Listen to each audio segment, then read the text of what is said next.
नमस्कार, मैं दीपक शर्मा और मेरे इस YouTube मंच पर आपका स्वागत है। पूरे देश की निगाह इस वक्त उत्तर प्रदेश पर लगी है। उत्तर प्रदेश चुनाव पर, चुनाव कहें या सेमीफाइनल कहें 2024 का। और फिर कौन जीतने जा रहा है? अखिलेश जीतने जा रहे हैं या योगी, मोदी और शाह जीतने जा रहे हैं? अगर साहब ये सवाल का जवाब आपको चाहिए, आपकी दिलचस्पी है, तो जाहिर तौर पर पहले आपको ये पता होना चाहिए कि उत्तर प्रदेश में भाजपा की सरकार कैसी चल रही है आजकल। संगठन कैसा चल रहा है? क्या योगी जी ने सरकार में, भाजपा के संगठन में जबरदस्त गुटबंदी कर दी? और क्या 11वें घंटे में मोदी और शाह को होश आया कि साहब यहां तो स्थिति बहुत खराब है, और उसके बाद ताबड़तोड़ कुछ फैसले हुए और कहने वाले लखनऊ में कह रहे हैं कि योगी जी को पैदल किया जा रहा है, योगी जी को किनारे किया जा रहा है। कुछ ये भी कह रहे हैं कि योगी जी की विदाई समारोह की गिनती लखनऊ में शुरू हो चुकी है। अब ये सारी चीज़ें मैं आपको तफसील से बताने जा रहा हूं, क्योंकि इसका बहुत बड़ा इम्पैक्ट, अगर ऐसा है जो चेहरा मुख्यमंत्री का है, पोस्टर पे है, 5 साल से है दीवारों पर, अगर उस चेहरे से नूर चला गया, उस पोस्टर से उस चेहरे को उतारा जा रहा है, तो इसका फायदा किसको होगा? क्या अखिलेश को होगा? लेकिन यह जानना बहुत जरूरी है कि जमीनी हकीकत क्या है सरकार की, संगठन की। और मेरी गुजारिश है कि अगर भीतर तक जाना है आपको, तो ये वीडियो जरूर देखिए और आखिर तक देखिए, समझने की कोशिश करिए। मैं भी कोशिश कर रहा हूं आसानी से, सहजता से एक एक तथ्य आपके सामने रखूं। तो देखते हैं आज का एपिसोड नंबर 22। तो साहब पहले ये जान लेते हैं कि इन पौने 5 सालों में उत्तर प्रदेश में, लखनऊ में सरकार कौन चला रहा था? लगाम किसके हाथ में थी? स्टीयरिंग किसके हाथ में थी? सरकार की, संगठन की। और इसे समझने के लिए ये तस्वीर देखते हैं। ये तस्वीर है एक बड़ी खूबसूरत इमारत, लोक भवन की, विधानसभा मार्ग लखनऊ में। विधानसभा के ठीक सामने ये इमारत बड़ी खूबसूरत बनाई तो अखिलेश यादव ने थी, लेकिन वहाँ विराजमान योगी आदित्यनाथ हो गए। अब ये जो इमारत आप देख रहे हैं, इसके 5म तल पर महंत योगी आदित्यनाथ का मुख्यालय है, कार्यालय है, जहाँ से वो इस देश के, इस मुल्क के सबसे बड़े सूबे को चलाते हैं। और 5म तल के ठीक नीचे, या एकदम कहें बिल्कुल नीचे, फर्स्ट फ्लोर पर प्रदेश के मुख्य सचिव का दफ्तर है। तो अभी तक ये प्रदेश 5म तल से चल रहा था, लेकिन अचानक साल के आखिर में एक ऐसा तूफान लखनऊ में आया कि स्थितियां बदल गईं। 5म तल की जगह ऑफिस इस पूरे प्रदेश का, सरकार चलने लगी पहले तल से, फर्स्ट फ्लोर से, जहां बैठते हैं प्रदेश के चीफ सेक्रेटरी, सबसे आला अफसर, नाम है दुर्गा शंकर मिश्रा। और ये प्रदेश के नए मुख्य सचिव हैं, जिनको चुना है नरेंद्र मोदी ने। अब साहब इस कहानी को समझने के लिए मुख्य सचिव और मुख्यमंत्री के रिश्तों को समझना होगा। और एक चीज मैं आपको और बता रहा हूं, ये उत्तर प्रदेश में पिछले पौने 5 साल में सरकार में सबसे बड़ी घटना है, सबसे बड़ी घटना। एक अप्रत्याशित ट्रांसफर ऑफ पावर, जहां पंचम तल से ताकत पहले तल पर आ गई। और आप कह सकते हैं कि दिसंबर के आखिर में योगी जी की जो किचन कैबिनेट है, योगी जी की जो टीम है, वो ज़्यादातर जिलों के डीएम कप्तान बदलने जा रही थी, तमाम विभागों के प्रमुख सचिव बदलने जा रही थी। किसी ने मुझसे कहा कम से कम 45 डीएम बदलने की लिस्ट बन गई थी। लेकिन अचानक बिजली गिरी लखनऊ में और दुर्गा शंकर मिश्रा अवतरित हुए।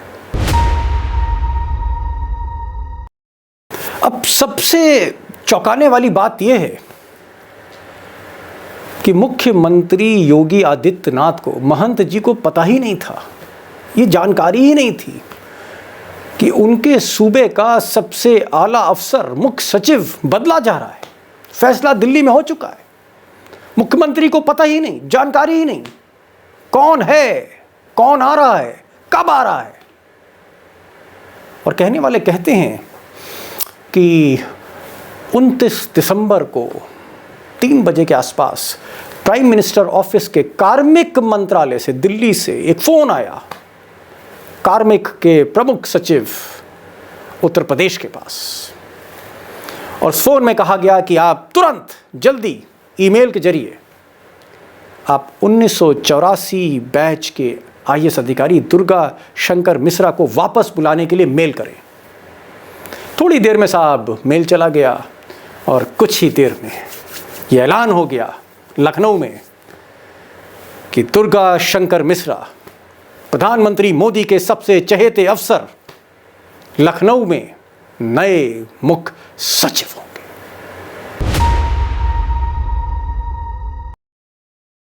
अब साहब ये चीफ सेक्रेटरी बदलने का जैसे ही फरमान जारी हुआ, मुख्यमंत्री के दफ्तर में पंचम तल में जैसे जलजला आ गया, भूकंप आ गया, अधिकारियों के पांव तले जमीन खिसक गई। क्योंकि योगी जी अपने चहेते अफसर अवनीश अवस्थी को कई दिनों से मुख्य सचिव बनाना चाहते थे, सबसे बड़ी कुर्सी देना चाहते थे, और वो प्लान फेल हो गया, पानी फिर गया। और उधर दुर्गा शंकर मिश्रा ने जैसे ही चार्ज लिया नए मुख्य सचिव का, ताबड़तोड़ फैसले लिए। सारे DM, SP, DIG, IG, commissioner सबकी वीडियो कॉन्फ्रेंस कर डाली, प्रेस कॉन्फ्रेंस कर दी और अपने इरादे जाहिर कर दिए कि जितने भी फैसले होंगे प्रदेश में वो सब मुख्य सचिव के थ्रू होंगे। हर चीज में और इकोनॉमी में उन्होंने 1 लाख करोड़ का टारगेट उन्होंने रखा हुआ है कि हमारी जो यहाँ की स्टेट जीडीपी को ले जाने को, उन सब चीजों को हम लोग कैसे, जो हमारे कार्यक्रम कहीं भी कार्य रुके पड़े हैं किसी विभाग का, चाहे वो इरिगेशन डिपार्टमेंट का भी बहुत बड़ा परियोजना यहाँ पे चालू किया गया। मुझे याद है कि जब मैं प्रमुख सचिव मुख्यमंत्री हुआ करता था उस जमाने में उस परियोजना पे मैंने काफी काम किया था, लेकिन बाद में सारा काम रुक गया। अब दरअसल उत्तर प्रदेश में जो कानून व्यवस्था की हालत ख़राब थी, बलात्कार हो रहे थे, कस्टोडियल डेथ हो रही थी, ठाकुर पुलिस के कोतवाल अधिकारी जो लोगों को पीट पीट कर मार रहे थे, और इसके साथ साथ चाहे तहसील हो चाहे पुलिस थाने हो, हर जगह रिश्वत के दाम बढ़ गए थे। ये जो करप्शन था, अव्यवस्था थी, उसका कारण क्या था? उसका सबसे बड़ा कारण ये था कि योगी आदित्यनाथ कुछ चंद पसंदीदा अफसरों के, मुट्ठी भर अफसर, जिसको आप अंग्रेजी में किचन कैबिनेट कहते हैं, एक किचन कैबिनेट के ज़रिए वो इतना बड़ा सूबा संभाल रहे थे। और ये जो किचन कैबिनेट थी, जो जिसमें ज़्यादातर चापलूस अधिकारी होते हैं, ये योगी को गुमराह कर रहे थे, कुछ अपना उल्लू सीधा कर रहे थे, और कुछ ऐसे थे जिनको कुछ पता ही नहीं था। अभी किचन कैबिनेट आप देख लीजिए, इसमें शिशिर सिंह हैं, इसमें अमित सिंह हैं, इसमें एक अजय सिंह हैं जिनका आपको नाम नहीं दिखेगा इस ग्राफिक्स में, इसमें अवनीश अवस्थी हैं, इसमें संजय प्रसाद हैं। ये वो लोग हैं जिन्होंने योगी को हर तरफ से घेर लिया।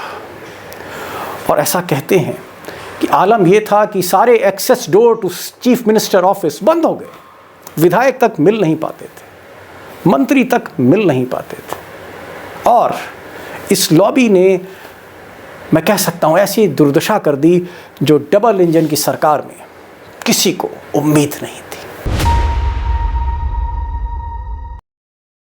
अब साहब उत्तर प्रदेश में जो सबसे बड़ी ताकत है वो ये है कि डीएम और कप्तान का तबादला या उनकी नियुक्ति, आईजी और कमिश्नर का तबादला या उनकी नियुक्ति, तो जो पोस्टिंग करता है वही सम्राट होता है। और सम्राट योगी और उनकी किचन कैबिनेट थी। मनमाने फैसले हो रहे थे, मनमाने ट्रांसफ़र पोस्टिंग्स हो रही थी। अब मेरे पास अब बहुत सा डाटा नहीं है जो मैं आपसे शेयर करूं, लेकिन लब्बो-लुआब ये है कि ज़्यादातर थानों में आपको एक जाति के अधिकारी मिलेंगे, एक जाति के दरोगा मिलेंगे, स्टेशन अफसर मिलेंगे, एक जाति के आपको एसडीएम मिलेंगे, डीएम मिलेंगे, और उन्हीं का बोलबाला है। और हो क्या रहा था कि जो कार्मिक सचिव हैं, प्रमुख सचिव कार्मिक, जिनको अपॉइंटमेंट सेक्रेटरी कहते हैं, देवेश चतुर्वेदी साहब, इनको मुख्यमंत्री ऑफिस बुला लिया गया, एक लिस्ट दे दी गई और पता चला 1 घंटे में ट्रांसफ़र पोस्टिंग हो गई। नए मुख्य सचिव ने कहा कि नहीं, ऐसा नहीं होगा।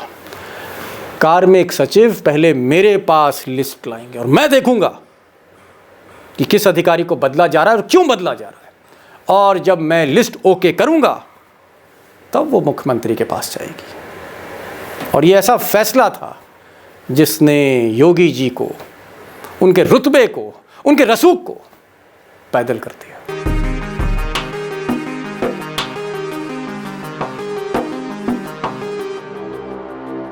अब ये तो कहानी आपने देखी सरकार की, योगी सरकार की।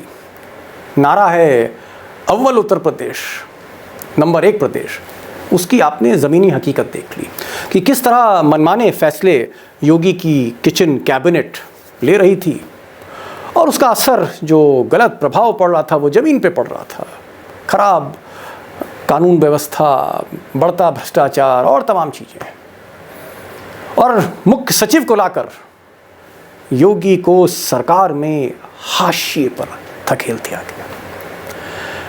लेकिन साहब, योगी जी की नज़र पार्टी पर भी थी। सरकार तो उनके हाथ में थी, पार्टी पर भी उनकी नज़र थी, बीजेपी यूपी पर।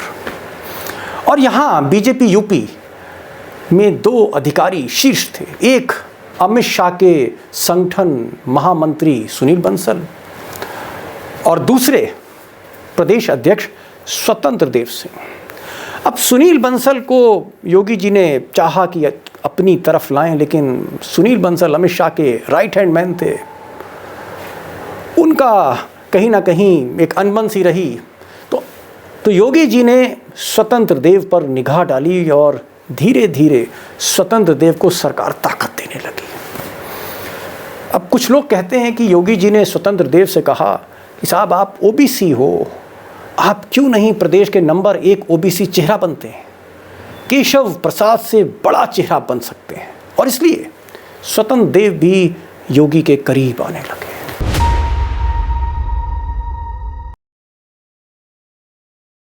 अब साहब, प्रदेश अध्यक्ष स्वतंत्र देव सिंह को जब योगी ने अपने साथ लिया तो उनकी दिलचस्पी और उनका हस्तक्षेप, उनका दखल संगठन में बढ़ने लगा, राजनीति में पार्टी की बढ़ने लगा।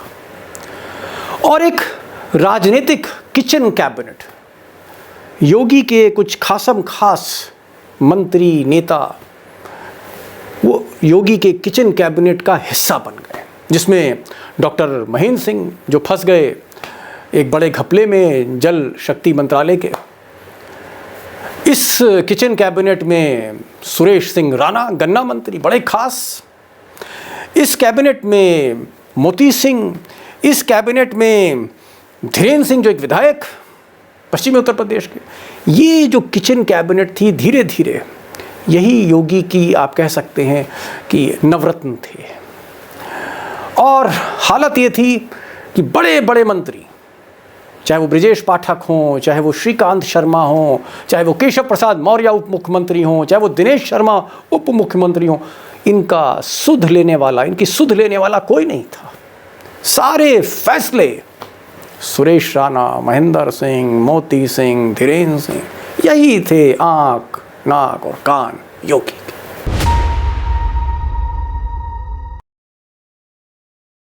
अब साहब, सरकार में योगी को हाशिए पे लाया गया एक नया मुख्य सचिव भेज के, ये आपने देखा। और ये गेम प्लान था नरेंद्र मोदी का। और अमित शाह ने क्या, जिस दिन मुख्य सचिव आए उसी दिन अमित शाह ने लखनऊ पहुंचकर बीजेपी के पदाधिकारियों की एक बैठक ली। और इस बैठक में अमित शाह का जो फोकस था वो ये था, सुनील बंसल को दोबारा ताकतवर करना, सुनील बंसल को दोबारा स्थापित करना, स्वतंत्र देव सिंह को कमजोर करना, अध्यक्ष को और महामंत्री को, संगठन महामंत्री को ताकतवर करना। और अमित शाह कामयाब हुए।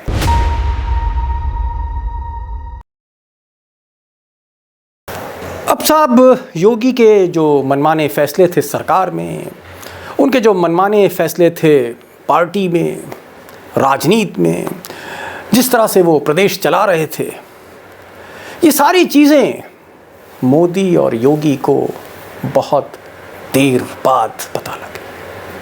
ठीक करने की कोशिश तो की, लेकिन कहते हैं ना, बहुत देर हो चली थी। और कहा गया है कि अगर आप बीच मझधार में अगर आप रथ के घोड़े बदलते हैं, इस चुनाव की बीच मझधार में अगर आप पार्टी के रथ के घोड़े बदलते हैं, तो अक्सर ऐसा देखा गया है कि रथ डूब जाता है। अब साहब चुनाव की रणभूमि में फंसे मोदी और अमित शाह कभी बंगाल का चुनाव लड़ रहे हैं, कभी बिहार का चुनाव लड़ रहे हैं, कभी दिल्ली लड़ रहे हैं, कभी महाराष्ट्र लड़ रहे हैं, कभी ये तिगड़म कभी वो तिगड़म।